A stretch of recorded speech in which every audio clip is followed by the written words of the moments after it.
So it looks like John Boyega might be Finn-ished with Star Wars? Baby? How did I know that was coming? I knew from the notes that some type of finished joke was going to be made. Is it because it's the title of the episode? Is it? Oh my god, it is. Wow. No, I just assumed. Yes. A pun to start the day. That was for all the people out there who love my puns. Welcome everybody to the Resistance broadcast. I'm John. How's everybody doing today? It's Monday, our last Monday episode. Actually, our last episode of August. So we're heading into fall territory. Thursday will be September 1st. So pumpkin spice lattes. Yeah, all that nonsense is coming. Tomorrow is my son's 4th birthday. So he doesn't listen to the podcast, but happy birthday, Johnny number 5. It's true. He is the 5th. Yeah, we had a party for him on Saturday with the families over, and right now he's transitioned from dinosaurs to monster trucks. He's obsessed with toy I was going to say what was the theme, because wasn't it has it been dinosaurs this whole time, or was it something before that? I mean, it's been dinosaurs for a while. I mean, there was other stuff that I forget, but dinosaurs was his big thing, and now he's huge into monster trucks. He loves making ramps and jumping them and all that stuff. Oh, that's fun. Are you going to take him to a monster truck show? Well, I think we are. Yeah, we're going to find out when they come around. He's going to lose his mind. They do it, I think in Bridgeport. They do? Arena. Yeah. Yeah. I always liked Bigfoot as a kid. It was the first monster truck ever. Oh, I thought you meant the monster. I was like, what does that have to do with this? Okay. No, the first monster truck ever was called Bigfoot. Childhood loves. Yeah. I liked horses. Oh, there you go. My Little Pony, like that stuff. All horses, every single type. I was a horse girl, I guess. James, Bennett's birthday soon too, right? Yeah, we celebrated his 5th birthday on Saturday. Oh, you did? Okay. Are you serious? Yeah. Oh my god. Well, it's weird because he's got a friend at school. It's his best friend, and their birthdays are sort of close. And this would kind of be their last opportunity, because then they're going to go to different kindergartens, So is it because they're in different areas of the town? Oh yeah. Oh. So we're we live in different cities, but we have the same. They drive in, so. Mm-hmm. But they decided to do a joint birthday or whatever, so we did that on Saturday. But it's weird that John and his family was celebrating the son's birthday on the same day. Double birthdays. What was the theme? Big birthday.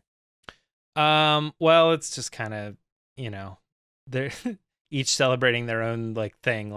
I would think that Bennett's would be Mario stuff. Oh, nice. Nintendo. Yeah. That's fun, because he watches those videos, It wasn't a themed birthday. That's what I'm saying. But my wife made them shirts, so she had a unicorn on her shirt, and Bennett had Mario on his. That's why I was leaning on probably Mario. That's fun. Very nice. I'm a big theme person. I love a good theme party. Yeah, my birthday is... The main theme. There it is. My birthday's around Halloween, so I had a few birthday parties that were costume parties. What was that? My mom threw me a couple of costume parties as a kid because my birthday's close to Halloween. So I always wanted my birthday around Halloween. Yeah, it's not good to have it around Christmas. It is not. No. My daughter's is the day before Thanksgiving. Weird. So we have Halloween, Thanksgiving, and Christmas? Wait, is this one of those things where you don't know that Thanksgiving's on a different day? Shut up. Have we done this? I think we did do this. This specific year, it is the day before Thanksgiving, you jerk. Yeah. Okay. And then we joked that next year it would be, and then we're like, actually, it won't because it's different. Nice. Well, here's the deal. We have a lot to talk about. Obviously, the title of the episode, John Boyega Speaks, and it's open for speculation on what people think he's going to do down the road. But right now, it sounds bleak, and we'll get into that. But plenty more to talk about here in our news show, and James is going to fire up the Resistance Report right now. It's the Resistance. Well, as we head into Andor, we've been getting, more and more like this trailer, this interview, all stuff like that. But we were actually kind of surprised with a clip randomly out of nowhere. We see this is like, it seems like the first time that Stellan Skarsgård's character is meeting Diego Luna's character. And I don't know, it's a good clip. I guess we'll just get right into it. I'm assuming everybody who's listening to the show has probably checked out the clip. If you haven't, you've probably heard a lot of the dialogues from the trailers because they've been reusing this particular piece of marketing in the trailers. So a lot of the lines seemed familiar. I'm going to start off with John on this one. What were your thoughts on the clip? First, like actual scene out of the show. Well, I mean, I have always yearned to be fat and happy. So maybe Yeah. the Empire is the way to go for me. We'll see. But it is a good clip. It's interesting seeing Cassian sort of taken aback by Luthen Rail. I think it's pronounced Rail, but Luthen's wealth or what he has sort of in his pockets at the time, because he dresses as quite a commoner. But we've seen in other trailers and stuff he has a lavish wardrobe as well. So my take is like, this is one of those situations where not all the rebels are these like ragtag, common folk trying to take down the Empire. Sometimes these are dignitaries and maybe people involved with the Senate, maybe rich people who think about Bail Organa. Yeah, absolutely. Like rich people who are quote unquote fat and happy and could be satisfied if they just went along and followed the path, but have a righteous belief that this is wrong. And so he's becoming a part of this thing, and he has all this wealth and money to use for the rebellion, but he's keeping it sort of like under the radar, so he doesn't get killed or what have you. So when he flashes that money, and then he's like, "I'll give you another 1,000 if you let me know," and like Cassian's like, "Another 1,000? Like who?" Like in other words, like you see in his eyes, like, "Who are you?" I almost thought he was going to ask him that. So it's a very thought-provoking clip. It's only about a minute or so, but and then the other thing, Cassian's talking about how easy it is to sneak into the Empire, and I think that is maybe even a tongue-in-cheek sort of nod of support to how easy some things were for the rebellion in the old classic trilogy, and they were able to let's just sneak in here, and then we'll turn this off, and then we'll sneak in here, and the Empire's so stupid, and they try to make more of a believable sense of that maybe they're just not paying attention, which is pretty cool. So I overall I enjoyed the clip. It does get me more excited for the show. And there's really not much more to it. Maybe we bounce off each other a little bit when I hear your guys' thoughts on it. There is there's also the original line of like, the Empire doesn't consider a small single man fighter, to be much of a threat kind of thing. Like it just wasn't even. Yeah. They were so powerful it could never, one Arrogant, person could right, never. Yeah, right. exactly. Lacey, thoughts on the clip? Anything stick out to you? So it's interesting. When I watched the clip, I was like looking more at like the costumes and the background more so than what they were saying, because like you said earlier, James, it was clearly the quote from the trailer that I was like, oh, yeah. So they're showing us stuff that technically they already showed us, so to speak. But I'm so excited for Stellan Skarsgård's character. I think he's going to be really, really cool.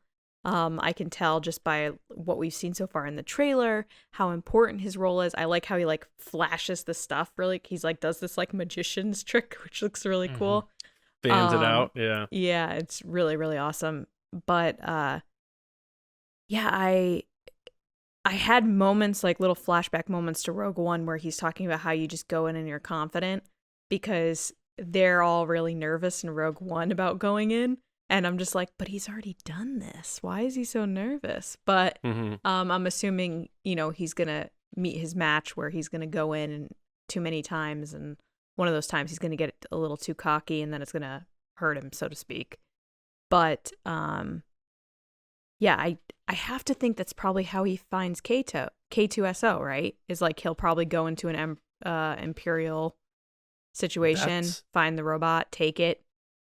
That's going to be this. We might be entering a situation where there's going to be a lot of pissed off comic book readers, because they could fully and completely retcon that one-off comic where they meet, Yeah. or they can take it and try to loosely bend it. Mhm. I don't see any situation where Tony Gilroy's like, "Oh, you made a comic about this, so I can't tell the story I want to tell." Okay, he's gonna be like, bye, comic book. I'm Yeah. telling this Right. story now. Yeah. So, and it wouldn't be the first time. Let's not forget, uh, Finn or Poe and Rey meet in the Force Awakens Mhm. novelization. They clearly don't meet until the end of The Last Jedi in the movie. So it has happened. We are still all alive. Canon can still happen. It is fiction. Onward. Yeah, Yeah, but totally. about the K2 thing, like also we don't really know what the plan is with that. Like we were told that K2 was going to be in the first season, then they told us it's going to be in the second.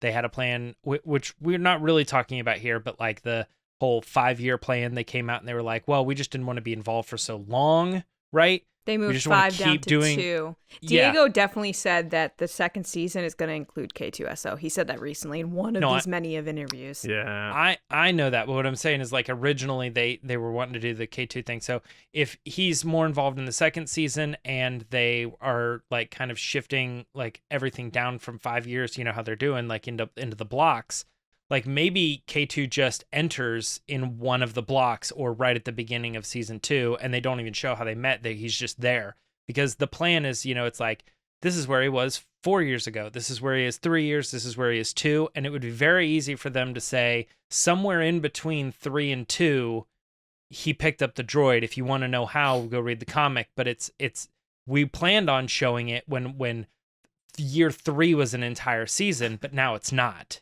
Now we just wanted to show this portion of his life because out of that whole season, this was the segment that was the most important. I Sure. honestly think they're So going to have K2SO show up by the end of this first season. I It think could he's be. going to be the end of this season where they're going to be like, they're either going to have him appear or they'll have like, they'll show him on screen. You'll be like, oh, there's K2SO. Like, so Mhm. that they don't have to get into the nitty gritty of it, but they could just appear kind of like a Baby Yoda reveal, like at the end of Mm. the episode, it's like, there you go. And then you're Yeah. excited for season 2. I Yeah. wonder if K2 is popular enough of a character where there's maybe just a little concern of audiences being preoccupied with wondering when he's going to show up. I Like, 'cause I totally remember, am guilty. yeah, and I remember doing that watching Solo. I'm like, ooh, I wonder, when we're gonna meet Chewie. I wonder Mm-hmm. when Mm-hmm. that's gonna happen. And then once it happened, I obviously forget about it. And that's a movie, so that's 10 minutes in. This is a show, very stretched out.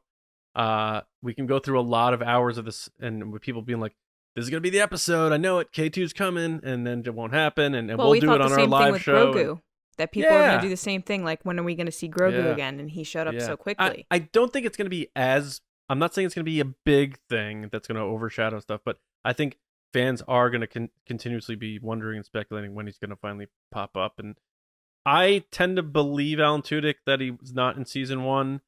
I don't know why I do, but I just do. But James, you do make a good point. If they are going, year 2, year 3, year 4 as episodes 1, 2, 3 in season 2, 4, 5, 6, and then 7, 8, 9, or whatever, however they do it. Or 10, 11, Yeah. 12. They could say like 6 months later when they get to the second batch, and you're right, he could just be right there with them, and Mm-hmm. and whatever. Like, we don't need everyone. We don't need to see every time 2 characters meet each other for the first time. It seems to me like that second season, the way they're laying it out, is going to be like 3 episode arcs, and it will all connect because it's one person's life, but Yeah, like yeah, that 4th episode isn't going to feel the same because they're going to do like it. It's not like episode 1 happens in January, episode 2 happens in August, and 3 is in December. I think it's going to be more like at one point during that year, all in one day, August 34th or 34th, 24th, this happened, and it's over the course of these 3 episodes. That Mhm. happened in his life, this one day, this Mhm. one event that was important to the whole year. yeah. Right. So it would be very easy for them to just say somewhere between that day and whenever the next story takes place in the next 3 episodes that he picked up K2 at some point, Or yeah, so episode part 1 or of season 2, it'll say like 4 BBY, and then the 4th episode 3 BBY, and maybe they keep that simple or something. Yeah. Yeah. Just to really quick talk about the clip. I loved this clip, by the way. Like, I think the dialogue is all like really good. I know I had heard it before, but it's just the delivery of it and everything. It's not like a random pulled out scene. Like, obviously in the actual context of the show, it all really worked together, and I buy his desperateness. I buy the willingness to do whatever it needs to get the information out of Luthen. And I really love the clip. I felt a little strange at the very end of it, though, because I felt like he didn't give that final line to really land the clip. Yeah, they fade out. Yeah, I agree. It was weird. It felt like he had well, I can bring in warm or I can bring in cold. So tell me. Yeah. And it's like, you got to let him say, what's it going to be, or whatever. Right. Like, you got to let him land the line. So it felt like it was leading up to something, and they cut and they show the Andor logo over silence, like nothing there. No music, no anything. So I was like, but I think that's just the marketing editing of it or something. That's not obviously the show. The show, everything that I saw in that, I was like, everything in this is so real and grounded and perfectly acted. I'm like, I am all about this, well, so. Then James, why don't we skip the second story and bring in and finish off our Andor stories then? All right, and then we'll go sure. that one. Yeah, not yeah. skip it, but just not skip it, but move it up. Well, then let's talk about how in all of the different slews of interviews that we've been getting, because now they're in full mode where they're talking about it here and there and there. Diego Luna had said in an interview that this is the most grounded Star Wars that he's ever seen, or it has ever been. He's backed up by everybody else involved that is doing interviews. They're all similarly saying the same thing. But one of the takeaways out of this was, he says it's about real people, and as good as the other stories are, you're not going to find the fantasy Jedi, and you're not going to find the royal family as it will, or as Star Wars kind of always has been, about the Skywalkers and people sort of loosely related with them. So it seems to me like what they really want to lay this show out to be is that it's just about people, real lives, the fishermen and the what did they say, the journalists and the you're kind of mashing together everyday two quotes here. So Diego Luna was talking about how it's like really grounded, and then Tony Gilroy was talking about how the IP they've made is all about a royal family, but there's billions of other beings in the galaxy. There's plumbers, cosmeticians, journalists. What are their lives like? Honestly, this story was very interesting, and all these interviews, these comments were pretty interesting to me, only because I feel like we've asked this question every time we've had a show where it's like, are Jedi going to show up? Like our Will of the Force question. And every time I've always said yes. And James, you're the one that's always been like, I'd love a show where there are no Jedi, where there are no people. And here they are telling you, like, James, that you're not having any of that. It's just going to be the normal people that are in the galaxy. So I was kind of curious what you thought, because I know you've answered this question before of like, you know what? I'd like it if there were no Jedi. Yeah, I mean, it was coming out of everybody, because even Kyle Solar says, that he kept flipping the page back over to the front of the script to see that it in fact is a Star Wars movie, because nothing about it felt Star Warsy at all. Yeah, like, he said it was gritty and messy. Yeah. It was so like personal that it didn't feel like a Star Wars fantasy type thing at all. Hey man, I'm all about this. You guys know this. Like, I think this sounds great, and I think one of the big things about Rogue One is that initial pitch that felt like, hey, Star Wars, the movies and the fantasy and the craziness, it's all over there, but there's these other stories that are really interesting. Like, let me hear the story about the people who just kind of snuck in and stole the plans for the Death Star. That's really cool. And yeah, I know like Chirrut was like loosely connected to the Force, but I mean, really not, he's like, he's just kind of a normal person who's very religious. He probably wishes that he had more connection to the Force and he could commune like that, but he can't. He's pretty dang normal. So I think that whole story successfully resonated with audiences, and they went over to Solo, and Solo really doesn't have any of that Force stuff either, but they didn't see the same response. So they're like, well, then people really like what we did with Rogue One. Something about that is absolutely working. And so let's keep telling story. If we want to continue to tell stories that aren't Force related, then what? That feels like a dig at Solo, though, and I don't understand that because it's just a completely different type of movie. Like, I'm not saying that it was bad. What I'm saying is like the general consensus that Lucasfilm tried Solo and it didn't really work.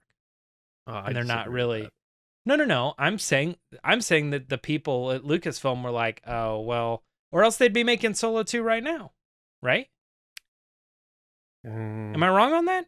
I don't know. I'm not digging at Solo. I'm saying I think we all pretty much know that like there's a reason they're not like, it was a smash hit, we're doing 5 more. I think there is an element with Rogue One where people really like the gritty, messy Star Wars. People like the war stuff. They say the best space battle is from Rogue One, that kind of thing. So there's a reason it's constantly trending on social media, Rogue One. And I think that is due to the fact that not necessarily that there aren't any Jedi, but that it gets into the nitty-gritty war part of Star Wars. If you asked me years ago, I would have assumed that people would like Solo way more than random characters from a show called Rogue One, you know?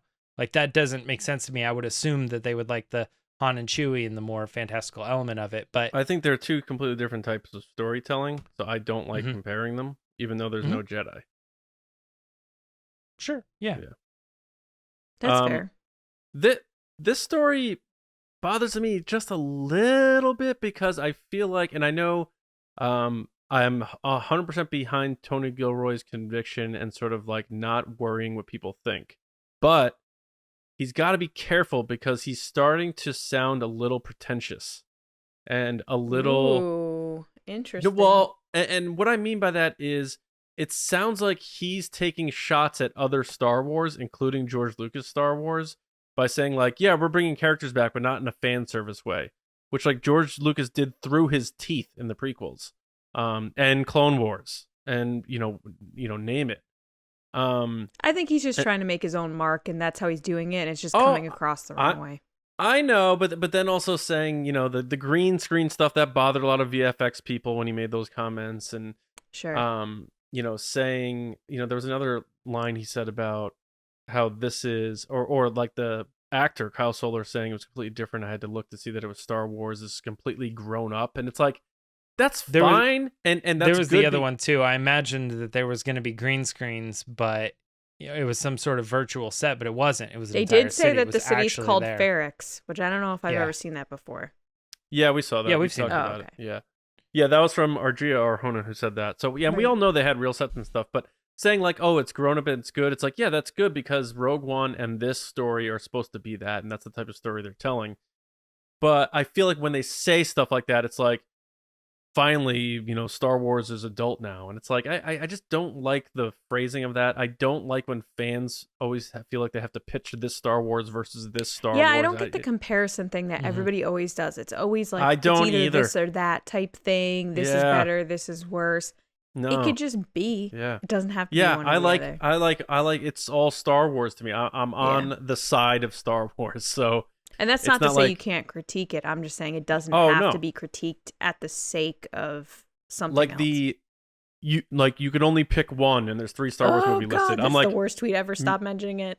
I mute all those accounts. I'm just like, that's so ridiculous. You're just trying to start trouble, and it's just like I don't like that. I'm not saying that's what these actors are doing here. Right. I'm just saying they have to be careful because the way some of the stuff is worded. And what if the show's not a complete 10 out of 10 smash or whatever? Like he's gonna have to wear it, and I'm just saying just a tinge. I'm not saying it's not all or nothing here. I'm just saying it's you gotta be a little careful because it sounds a little pretentious.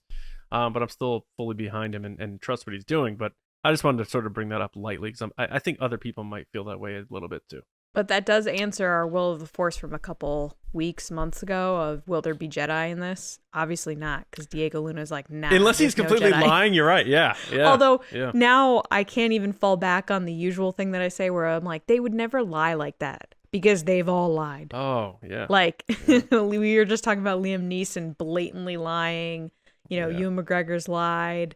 So it's like hard to be like, they wouldn't just definitely say no because now we know that they will. Yeah. Well, it was like the Jason Momoa thing where he's just like, screw it. Yeah, Ben Affleck's coming back in Aquaman too. And they're like, NDA be damned. I can throw an axe. They're not going to get rid of him. He's Aquaman. No, yeah. Yeah, everyone else like in Robert DC Downey is like Jr. getting after arrested. a while. Yeah, Robert Downey Jr. after a while, he was like, oh, they're not going to get rid of me. Yeah. There is sort of a thing that I'm kind of curious of. Like, they're saying there's no Jedi in this, but it doesn't necessarily mean that there isn't like the Force. And I know that's not really that's not. They're kind of saying that's not the case here. Mm-hmm. But I think one big kind of looming question to me is like when we see Rogue One, Jin asks, "Who are those people?" And he goes, "Oh, those are the Guardians of the Wills." And they used to be the protectors or whatever, but now they're just causing trouble for everyone, which makes me very much think that they've caused trouble to him before. They've stepped in his way, they've gotten in his way. And so to me, I could see part of Cassian's story from clearly where he's like in his home world and dealing with home related things and becoming a bigger part of this rebellion. That at some point he's going to come into confrontation with the Guardians of the Wills and they're going to be some sort of opposition for him. Now, maybe that's a comic, maybe that's a book, whatever, maybe it doesn't show up in this show, but at some point it does seem like it would be another nice little tie into Rogue One and make you feel like you are getting a little bit of his history. So when you rewatch Rogue One and he goes, "Oh, those are the Guardians, they're just causing trouble for everyone." It's like, yeah, I know. I've seen that. I agree, or whatever.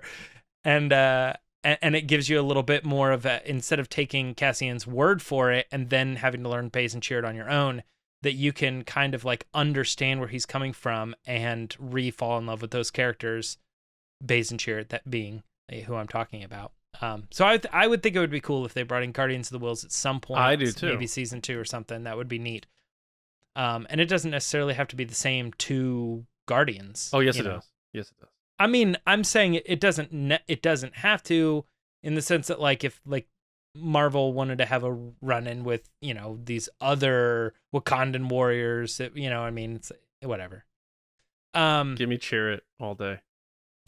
I mean, it would be great. I mean, that's a big get, to get your actors back. But all right, that's it for Andor. Let's talk a little bit about how John Boyega says, "I'm good."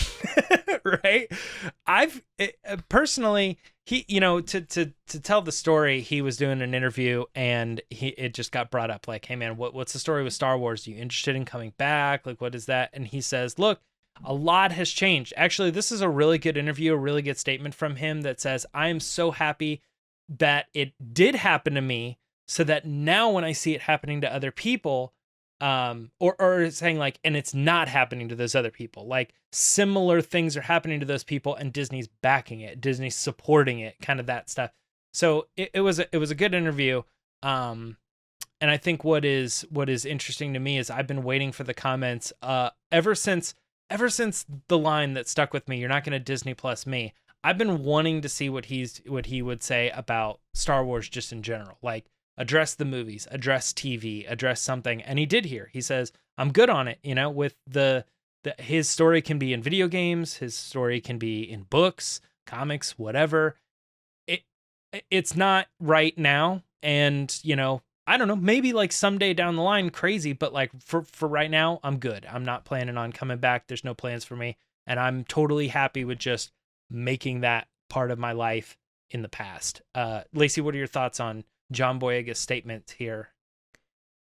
So it's interesting with John because he initially said they're not going to Disney Plus me. Then a little while back he said, if someone approached me, a script with JJ and Kathleen, maybe I'd consider it. We'll see what happens. Those people have to be involved. And now he's completely switched again, and he's saying, nah, I'm good. I'm not interested type thing. He even goes on to make a joke about how he's like, I believe this is his joke about Harrison Ford, right? Chewie, you're coming back, you're 79. Yeah, so like he made a joke about Harrison Ford coming back when he's like 79 saying, Chewie, we're home. And he's like, yeah, that probably won't be me type thing. It is good to hear that he feels that even though he dealt with a lot being Finn in the Star Wars sequel trilogy, that he feels like his hardships and struggles aren't being passed on to the next person in the next cast, that Disney's finally standing up for them and sticking up to trolls and stuff like that, which is wonderful. I mean, if we're boiling this down, he shouldn't have had to gone through it in the first place. And the fact that it's taking till now for Disney to say something is kind of crazy. But I appreciate that they're finally taking a stand on it. They did it with Moses Ingram and Ewan McGregor, which is great. But I mean, there's been a lot of talk with Boyega about how his character supposed to be the lead character in the sequel trilogy, because that's one of the things he said in a recent interview too, is like, oh, well, that's how I thought it was originally pitched to me, and then that changed. So I feel like we're getting a lot of like little comments and notes from John Boyega of like what his experience was like. And he keeps going back to like, I'm not bitter. I'm glad I did it. It's opened a lot of doors for me. I'm really happy with how it went. But at the same time, every once in a while, he'll like drop a little line here and there that you're like, are you okay with it? Is everything as good as you say it is? Or are you just kind of holding back, waiting to see what happens?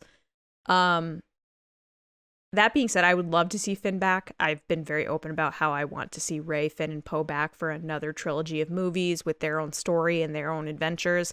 The way they left off Finn's character in The Rise of Skywalker is just the beginning for him as a Jedi and Force user. I think there's so much there to unpack that it would just be amazing. I understand his hesitation after what he went through with not only fans, but with, according to him, Disney and Lucasfilm, that he would be hesitant to get back into the Star Wars galaxy. But I do hope we do see him someday. But I'm not surprised that he's saying he's good. I also feel a little bad that he's going to be asked this question for the rest of his life about if he'll ever go back to Star Wars. He's going to get asked this question no matter what project he's on, or what movie or show he ends up doing, or he could get married tomorrow and they're going to ask him, so do you plan to do any Star Wars? It's just going to be something that follows him around, just like with any other cast member of Star Wars, whether it be Ewan McGregor or Liam Neeson, Daisy Ridley. Like, it could be anybody that's been involved at Star Wars at some point. It's always, are you going to do this again? Would you like to see your character back? And that's even going for people whose characters have died. I'll make that trade. I mean, okay, obviously, yes, of course. You'd always want to be in Star Wars, and like, there is an element of like, are you really sad to be asked this question? I just feel bad that if it's something he doesn't want to talk about, he's going to continually get asked about it. Yeah. It seemed in his comments, from my point of view, that he was saying like, I was really excited to be part of that group, and then I was a little weird. So I made friends over here, and I'm totally happy with my friends over here now. Right. He mentions a lot of the crew that he's in, hanging out with these people. And he's like, you know what? Like, my career has just sort of moved over here, and that's fine. Like, I'm not bashing where I was. I'm just saying I'm over here now. The other thing too, just because your perspective on that, it's fine. I just want to clarify, when I heard him say the comments about maybe if J.J. Abrams is involved, maybe it's Kathleen Kennedy, that to me was like him saying, yeah, maybe if like the stars align, but that's never gonna happen. Maybe if they bring JJ back, and I didn't take that way. I took it as like, I took it as him being a little bit willing, saying he's willing to come back, but like under these kind of strange circumstances, like, yeah, if they're gonna do it all again, but like the chances that would happen are rare, because it's probably going to be another director. It's probably going to be a different producer or something, whatever. I could see why you'd think that. I didn't take it that way. I literally took it as like, hey, he would want to be involved if these people were involved. But look, at the end of the day, it comes down to money. I'm sure if anybody got a big check from Disney, they'd probably sign back on. John, we've talked a lot. What are your thoughts on John Boyega's comments and his possible return or not return to Star Wars? I mean, it always hurts me as a fan when I see Star Wars actors sort of feeling like they are done with Star Wars, or they're above it now, or they don't want to be involved or whatever. And it's hard not to feel that way when you hear him say these things, because I did listen to him. Actually, I watched it to see his facial expressions and to hear his tone of voice, and he was very genuine and nice about it. He wasn't being flippant or laughing at it or anything. And even the Harrison Ford joke, I don't think he was taking a dig at Harrison Ford. I think. I don't think so either. Yeah. Yeah, I think he was just saying like, yeah, imagine me rolling up when I'm 79. But I do think eventually he will come back. I still think there's pain lingering from feelings of, how people received the sequel trilogy and stuff. I think I'll give Lucasfilm a lot of credit here, whether it's Kathleen Kennedy, because I think this is one of her stronger suits, is sort of understanding it from the producer side more so than the business side, is the pulse of things and timing and that sort of stuff. And like, look, they waited 14 years to finally get this next Indiana Jones out. And, thankfully it looks like it's going to work out, with 80-year-old Harrison Ford being able to film it. And I'm sure he did a great job. But I guess my point is, I think they're going to wait because of how they saw the reception of late to the prequel trilogy and that sort of renaissance. And that renaissance or redemption for the prequel trilogy is why we have Hayden Christensen and Ewan McGregor back. There's a lot, if the prequels were still being annihilated on social media or in general by Star Wars fans, I don't know that those guys come back. And Ahmed Best is back in the mix. He's not doing canon stuff right now, but he's back in the Star Wars family, and he's feeling good about it. And who had it worse than that guy? So if he's able to come back, I think any of these people can come back. I think it might be one of those things where there may even be discussions happening behind the scenes with these three, just to say we still love what the three of you did. We would love to work with you in the future. Don't think about it right now. We're going to touch base with you. We'll keep in contact, keep the close connection, but publicly, we don't want to stir the pot and create false narratives and wish lists and stuff like that. They're going to wait to those younger kids who, were 6 when they saw The Force Awakens, who are now 13, get a little bit older, and they're like 18, 19, 20. They're the ones with now jobs and money that are going to be like, that's my hero. Finn is my guy. Finn is my guy. Then they'll bring them back. And he's a young guy still. He's only 30. I mean, Harrison Ford was 35 when he filmed the first Star Wars. So there's time here for all of them. I know Oscar's a bit older, but still. I think they're playing the long game, and they're gonna wait. I think he will be back. I think Finn will eventually be a Jedi, and I think it will all be good. And even people who maybe didn't like the sequel trilogy will come around, just like they did to the prequel trilogy. Because even people who hated the prequel trilogy, adults who hated it, are like, George really did a good job making a unique. They came around to certain aspects of it. So I think that's what they're doing here, and I think he will be back eventually. But I do believe what he's saying right now today. Yeah. One thing that I think is really interesting about the if I were a producer and I, like Kathleen Kennedy, for instance, and I was working with these 3 actors, I brought them into Star Wars, tried to make it, what it was. And then now they're kind of like, I don't really want to come back to Star Wars kind of thing. I would feel like I would understand that from the fact that these 3 actors had just had an explosion of careers, and they all want to be the Harrison Fords and not so much the Mark Hamills. They want to be the Ewan McGregors out of the prequels, not so much the Hayden Christensens.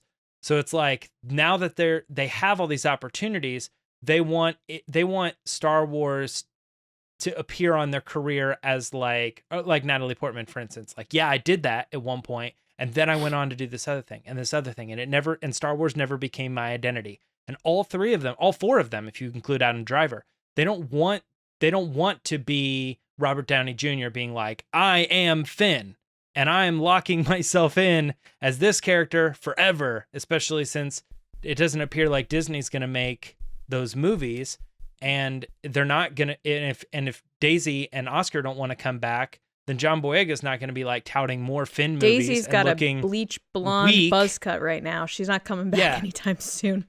Like John doesn't want to look weak compared M&M to the others, I believe. But I think they're all three in that mental state where they're like, I want to see if my career can just be my career without Star Wars. And so right now, the cool or the appropriate mindset that they're all in is, I'm good. I don't want to do Star Wars right now, but we'll see where their careers end up, successful or not.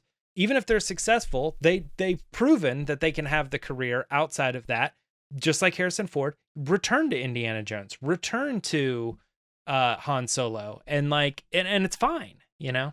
So, like I said, I think all these people, it's just their young mindset of like, I've had so much success for this, but I don't want to be labeled as that character forever. So they're all playing it cool right now. Like, I don't want Star Wars to be my identity. I talked a lot about that. I'm sorry. We can go on to the next story here, which is funny because it's kind of similar to what I was just saying here. Natasha Bordizzo is doing an interview as she's talking about her new movie that has Jamie Foxx, and it's the Night Walkers. I can't remember what it's called, but it's about the vampires and stuff. Day Shift.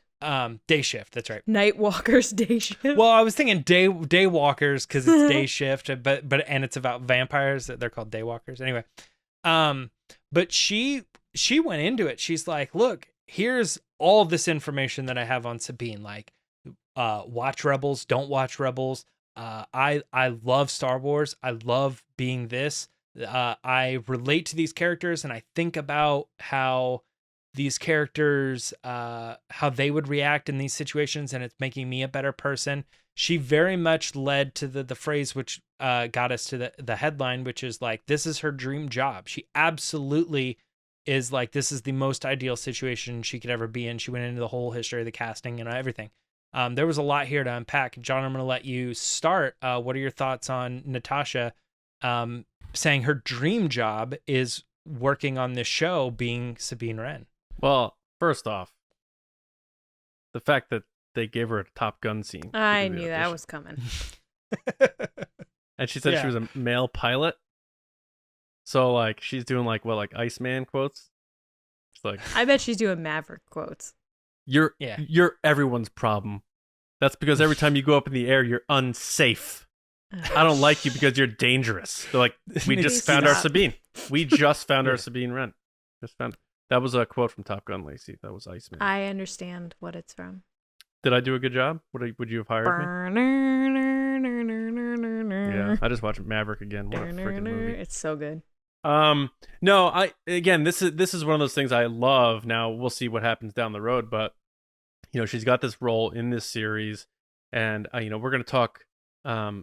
Spoiler alert! More about this on Thursday, so I won't get too far down the well on it, But first, here's what happened in Stranger Things. But first. Here's who died in Stranger Things. They said Stranger Things season 5 is going to have 8 episodes. That's what's the going thing. And everyone dies. Spoiler alert. Everyone dies. All right.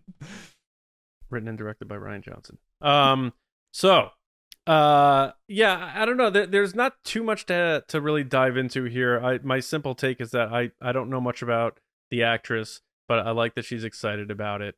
It seems like something that is going to be a long-term thing.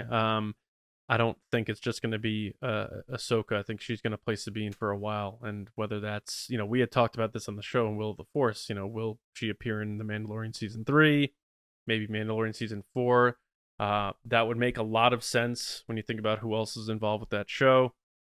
So I think this is someone who they locked up, and she's not just here for this brief stint as Sabine. And whether or not, Tia Sakar comes back for any sort of animated element, we'll see. But again, that's more to touch on that we're going to talk about on our Thursday episode, so I won't go too much further than that. Lacey, I was going to ask you too, because one of the quotes in this article was that she was sort of surprised that they decided to announce her already, and that she thought they were kind of going to wait until the show. Do you think that means the show in her mind do you think that is the like reveal in Ahsoka, or like what we've teased before, where like they were gonna like she thought they were holding it off to the end of Mandalorian season 3 kind of thing? Like, is that going to be like a bigger reveal? That's a good question. What do you think she means? I honestly, I think if it didn't leak like it did, they probably would have held on to it because Lucasfilm likes to hold everything until the end. But I think because it leaked and they were looking for things to announce at Celebration, they were just like, people have already expected this. And then they could show footage of her at the panel. Like, there's a bunch of pieces that fall into place when you're able to announce someone. Because, I mean, if we think about it, they haven't announced who's playing Hera yet. Other than that, Or Ezra. Yeah, but obviously. That's a different story. But yeah, who's playing Chopper? Dave Filoni? But yeah, I thought this whole story was pretty cool. I always find it very interesting about the casting in movies and shows and like what that process is like, because every actor always describes it as like this terrible process where like you basically are putting yourself out into the cosmos and like either you get a call or you never hear back ever again. And it's always interesting to hear big important roles, like who is up for roles. So like Rey in Star Wars, who had gone up for it, or Han Solo, or Katniss Everdeen, stuff like that. Like, who auditioned for these roles? So I wonder who did audition for this outside of just Natasha. But I think she's a really good fit from not only what we've seen of her talking about it at Celebration, but just the footage of her from other projects where she's doing all the stunt work, she's getting involved, she's doing all the training. Like, she loves roles where there's fight stuff involved, and I think this seems like, she said, a dream role for her, the perfect thing. She gets to do Star Wars and gets to fight and be this really strong, cool character. I also, really random side note, I love when people tell you what random scenes they had them read in auditions. Like, I remember that they had said originally for Kylo Ren, they had them reading like scenes from Pride and Prejudice and stuff. Like, just very interesting scenes. John rolls his eyes, but that's interesting to me that they're having the villain read a scene from a novel that doesn't have like a big bad science fiction villain in it. But yeah, I just find that interesting because the Top Gun thing's cool. It's like a fun fact. Very fun fact. Yeah, it makes me think the whole Top Gun thing. She gave away a lot of information that I was like, that feels kind of like, I don't want to say leaky, but very speculative in the sense of like, I had to read a scene from Top Gun. So I'm like, oh, okay, well, Sabine is probably going to be like in the pilot seat at some point because they wanted to see what her read was. She said the casting director's name. I was like, now everybody knows who's casting for Star Wars shows. That was my second one. Is she goes, so I forget what name she said, but Sarah let's just Sarah. So it's like, yeah, Sarah, because I thought it was Marvel because she normally casts Marvel, and I'm like, so now people are going to target this Sarah lady to figure out. Oh no. Yeah. Who's being casted where and for what? She checks her inbox the next morning after this interview. It's like all these like Star Wars parts, Star Wars role. Like, now people are going to follow her, and if they see her hanging out with certain celebrity or something like that, then they're going to be like, well, so-and-so's in talks now. Yeah, right. I don't know. Maybe that's all trade stuff anyway, and people are already doing that stuff. But yeah, I didn't have too much takeaway other than that. Like, I thought it was interesting that she said the Top Gun thing because I thought, well, then that means maybe she's going to be like flying like in an X-wing sort of thing. Like, that was the angle that they were kind of coming at. Sure. Why they would make her read from that perspective. That's kind of neat. And I'm just really interested to see where she shows up. More and more, I do think that, I think, John, you were the one that hinted at how she could be at the end of Mandalorian season 3. And I'm like, man, if they really want to, I mean, they already kind of made it like a big reveal at the panel. Like, she's going to be in episode 1 or 2. Yeah, I feel like they've already introduced us to Ahsoka. They could get people really interested in that series if Ahsoka shows up one more time in the Mandalorian series with this extra character. And there's all this buzz, and it makes the end of Mandalorian feel really good too. Going into so all the that next starts thing. to come together. Yeah. She just pulls up. She's like, "Get in, loser. We're going to find Ezra." Yeah. Oh, to Mando? We always make Mean Girls comments on this podcast, and I thoroughly approve it. I love that would movie. Mean Girls is one of my Unabashedly, I love that favorite movie. movies ever. That would be really interesting to think about how if they did get the Mandalorian involved in the search for Ezra, that like the past 2 seasons or the past years that we've been spending with Mando, we never would have put like the Rebels connection to it. I mean, Like, Filoni's we're thinking involved. about the end of Rebels and we're like, no one has been like, I bet they're gonna get Mando to go find Ezra. you No, know, I it like know. doesn't. But yeah, I it's feel so like with crazy. Mando, as soon as they were like, "Oh yeah, Dave Filoni's involved," I felt like he was just at the table, like slipping. I mean, that's fair. Favreau yeah. being like, "Hey, so I have this character. Why don't you read these pages?" Or like drawing on Favreau's notebook like a picture of Ahsoka, so that he'd be like, Mhm. "Who is this?" He'd be like, "Actually, it's Ahsoka." And you know what's funny? The more I think about the history of these live action castings, the less I think Dave Filoni's involved. I know there was a big what to do about like them saying Dave Filoni didn't let Ashley Eckstein audition. I think it's Favreau. I think it's And Favreau. Favreau made those the- choices. The Yeah. reason why is because you bring up this Sarah Finn, and she was the casting director back on Iron Man. Yeah. Like she was the casting director for Lion King. She's a Favreau person. So he's been with her for so long. She helped him launch the MCU. And I know Robert Downey Jr. was like someone Favreau himself pushed for, but without the rest of that cast to launch that, that's a big deal. And he probably has full faith in her. So as much as people want to give flack to Filoni for, oh, you didn't give this person a chance or whatever, I think it's really Favreau saying like, dude, you can write the snot out of this and you're going to kill it, but let me handle this stuff. Let me handle let me get you the right people. Yeah, he's Let me he surround gets the it. right people. Yeah. Because No, I'm he's just because Filoni's still very green at this stuff. You know what I mean? Mm-hmm. And Favreau is a king at this. So I think that's exactly what's going on here. Is that they're giving Filoni everything he needs to succeed to tell this story as he makes the transition In the which best seems way. which seems evident now with his new creative executive title. Filoni, animation is now fully in his rearview mirror. Right. And I'm right. going to bring up more points about this on our Thursday discussion. So I'm clearly, this really will bridge to that. So if you don't, aren't sure what you're going to do in terms of when you want to listen to this, but remember this conversation when you listen to our Thursday show too, because a lot of this stuff does weave into that. Well, speaking of animation, before we wrap up Resistance Report, there are a couple things we wanted to talk about, and one of which is that The Bad Batch Season 2 is no longer releasing on September 28th. Now, this is kind of speculation to begin with, but it was an official banner that we saw that The Bad Batch was coming out September 28th. Now there's another official banner that says, here's what's coming out on that day, and Bad Batch was nowhere to be seen, so they've either changed their mind or that was never really the plan, but the They banner pushed was back created and then Andor. it was the wrong banner to put out or something. I don't know. There's all sorts of different things. Lacey, you're probably right too. They pushed back Andor, so there was probably all sorts of different things that got moved around in the time frame.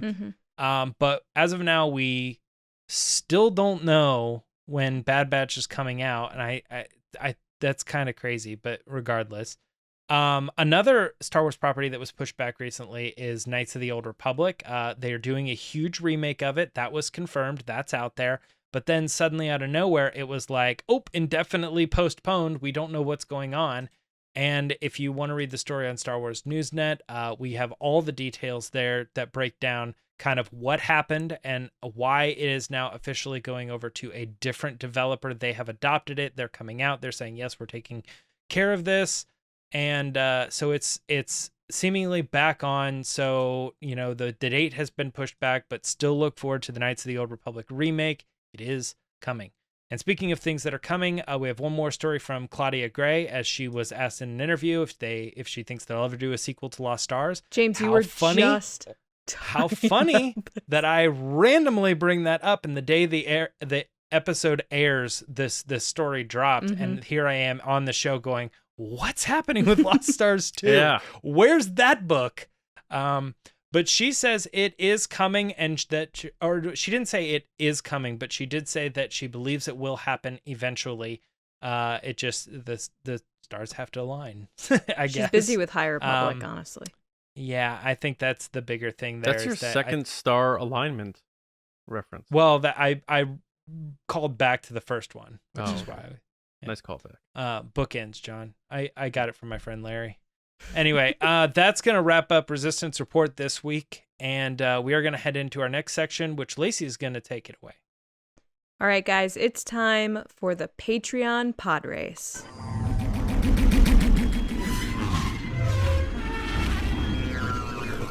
So there are lots of ways you can support us. You can like this video, comment, subscribe on YouTube, ring the bell for notifications so you don't miss any videos. You can follow us on Twitter at RBATSWNN or on Instagram at The Resistance Broadcast.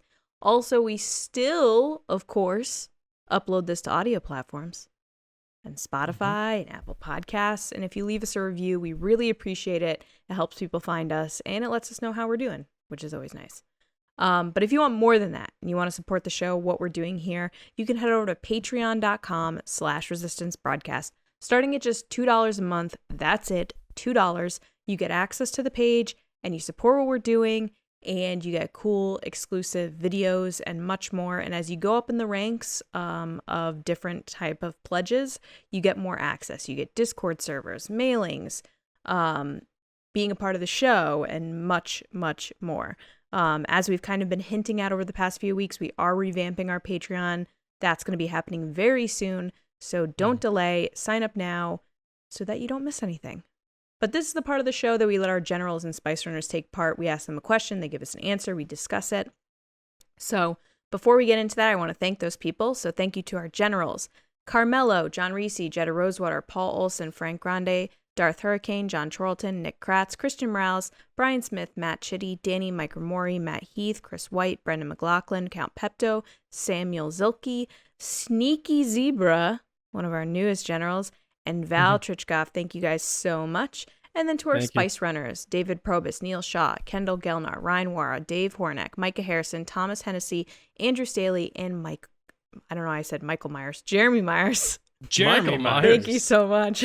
I was like, Mike, what? Yeah, I don't know why I said Michael Myers. That was weird. But this week, Halloween on the brain. I know. Yeah. Pumpkin lattes. All right. So Christian Morales is up, which I've learned from this video that you're about to watch that he says Chris. So Christian, that was interesting. Do you want to be called Chris? Have we been called? I love the name Christian, so I don't. You let us know. Anyway, his question was, or scenario is: you are the captain of a rebel ship.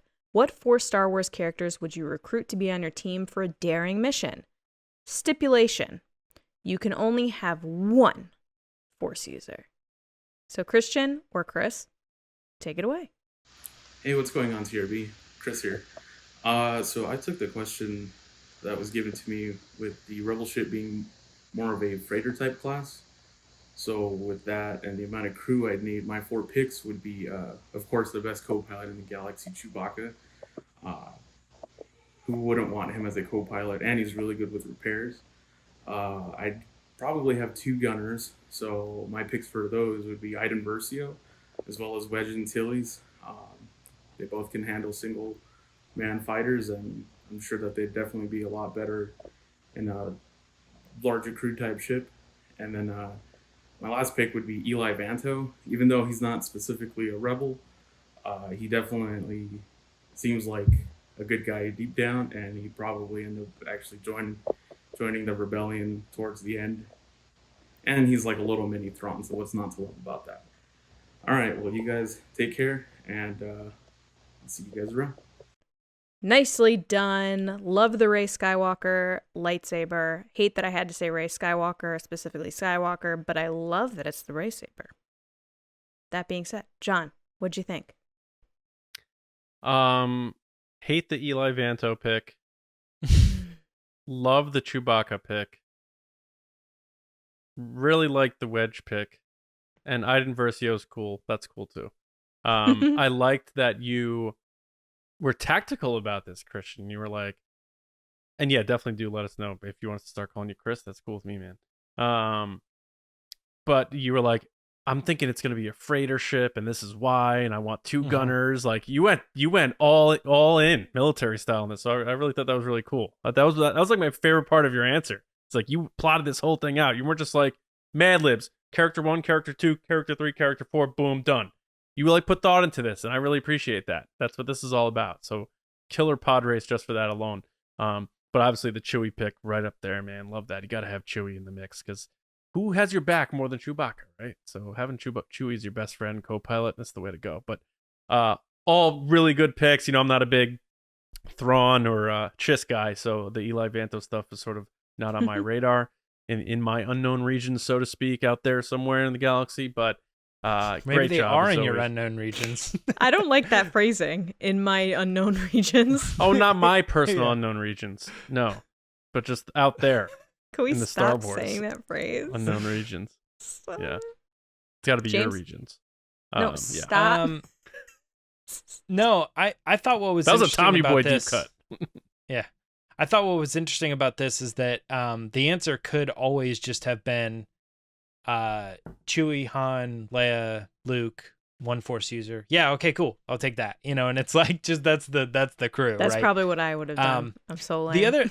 The other weird thing about this too is that you set the rule, John, that you can only have one Force user, and he didn't pick one. Yeah.